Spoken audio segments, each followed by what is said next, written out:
Les gars et les filles, est-ce que vous aussi, quand vous regardez un film qui date de 40, 50, 60 ans, un film très ancien, vous êtes un peu triste par rapport aux acteurs parce que tu vois un vieil acteur, tu te dis que dans la vraie vie, c'est sûr qu'il est mort. Tu vois un mec qui a 30, 40 ans, tu te dis, ouais, c'est sûr qu'il est mort et tout, c'est trop triste, je le vois là heureux et tout, jeune, et en fait, il est vraiment mort, tu vois, je peux pas me renseigner sur lui sur internet, voir ce qu'il est devenu, le mec il est mort, c'est 100% sûr. Dans les films, des fois, ils filment des écoles avec des centaines d'enfants, et tu sais que sur la centaine d'enfants, ils ont tous 80 ans, ils sont morts, ils sont vieux et tout, enfin c'est trop triste en fait, je sais pas comment expliquer, ça rend nostalgique, ça rend triste. Bon, après, je sais pas s'il y en a beaucoup qui pensent comme moi, les gars, ça se trouve, je suis tout seul dans mon délire.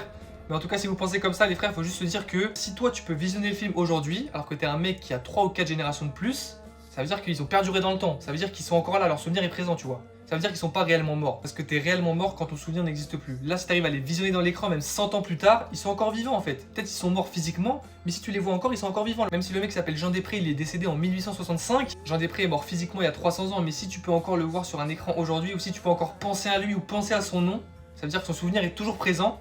Et donc Jean Després n'est pas vraiment mort, les gars.